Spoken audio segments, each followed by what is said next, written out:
Bonjour chers frères et sœurs. Les lectures de l'Eucharistie du jour nous replongent, comme dimanche dernier, dans le livre de Daniel, avec aujourd'hui le récit de Sidrac, Misac et Abdenago qui refusent d'adorer les dieux du roi de Babylone, Nabuchodonosor, de sorte que, laissant monter sa fureur, Nabuchodonosor les fait jeter dans la fournaise pour les faire brûler vifs. Sauf qu'on nous raconte qu'un ange de Dieu vient les protéger, ce que voyant, Nabuchodonosor se convertit, enfin plus ou moins, parce qu'il décide de couper en morceaux tous ceux qui diront du mal du Dieu d'Israël. Pas sûr que ce soit exactement ce que Dieu lui demande, enfin en tout cas, ça correspond bien à sa réputation sulfureuse. Toujours est-il donc que Nabuchodonosor se convertit, il extirpe les 3 héros de la fournaise et les fait prospérer, nous dit-on, dans la région de Babel. Alors c'est une historiette, comme on en a un certain nombre dans le livre de Daniel, dont l'objectif est bien entendu d'encourager les Juifs en exil à Babylone à ne pas abandonner le Dieu d'Israël, c'est-à-dire à ne pas oublier les racines spirituelles qui fondent l'identité et la mission de leur peuple au milieu des nations.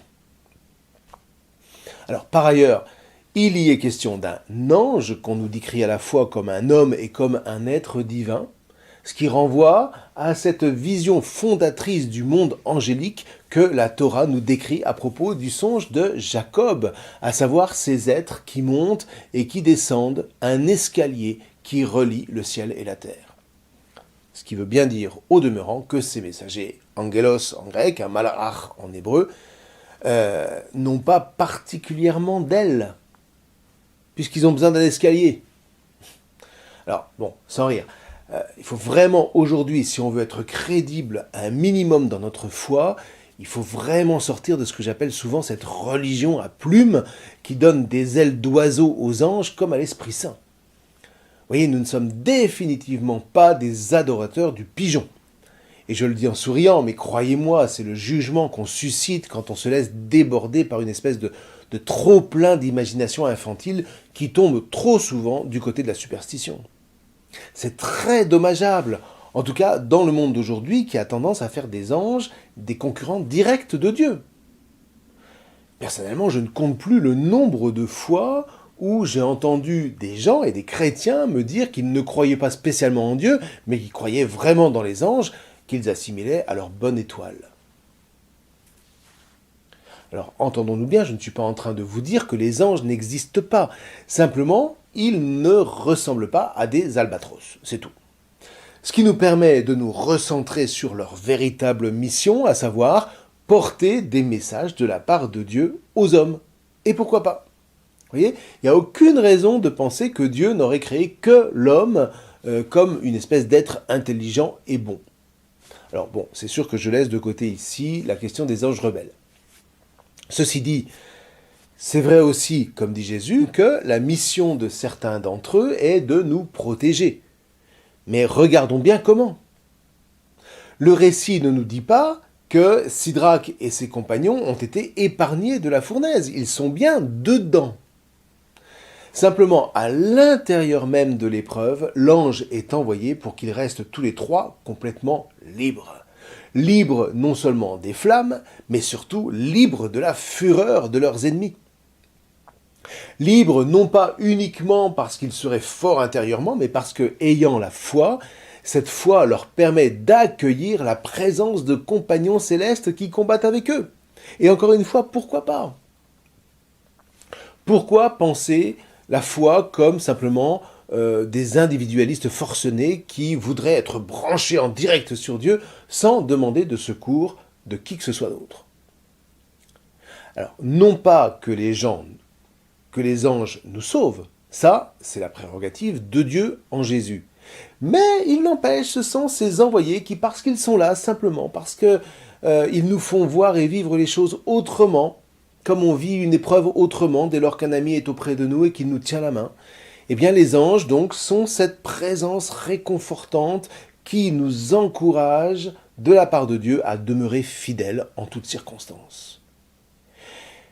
Et mieux encore, à en croire le livre de Daniel, à demeurer dans la louange, alors même que nous sommes submergés par l'épreuve.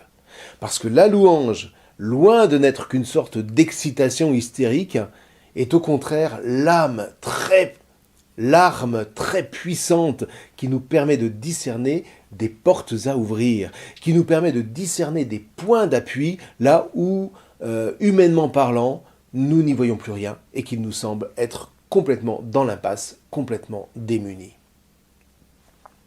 Sauf que cette louange, frères et sœurs, ne surgit pas d'elle-même quand l'épreuve survient. La louange, c'est une vertu qui s'exerce en amont, tous les jours, et à propos des plus petites contrariétés quotidiennes. À travers notamment le réflexe du gloire à Dieu, qui n'est pas une espèce de danse naïve qui nous convaincrait que rien n'est grave au moment où précisément on ressent le contraire. Ce gloire à Dieu prononcé comme un juron, sauf que le juron, lui, enracine le mal, là où le gloire à Dieu l'éjecte du terrain. Ce gloire à Dieu, donc prononcé comme un juron, nous permet de ne pas nous laisser envahir par la détresse qui est toujours mauvaise conseillère. Du coup, eh bien, à force de s'exercer, et moi, ça fait plus de 30 ans que je m'exerce tous les jours. Du coup, donc, à force de s'exercer, quand survient la véritable épreuve, quelle qu'elle soit, eh bien, cette vertu de louange nous sauve, parce qu'elle nous maintient debout et qu'elle ouvre par réflexe spirituel une piste, encore une fois, que, humainement parlant, on devient incapable d'envisager. Or, voyez, quand Jésus parle dans l'évangile de la vérité, il ne parle pas de doctrine. Il parle de cette liberté qui habite les chrétiens, qui sont habités par la foi.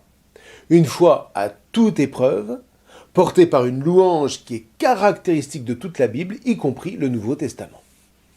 Voyez, être fidèle à la parole de Jésus rend libre, parce que la vraie foi soutenue par la vraie louange ouvre à la vie là même où nous avons l'impression d'être parfois submergés par les puissances de mort.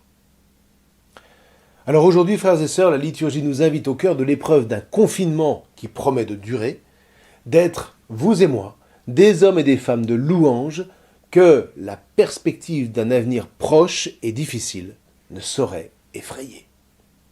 Au contraire, avec toute l'Église, que la louange nous fasse considérer cette épreuve planétaire comme un défi à relever avec courage au nom du Christ.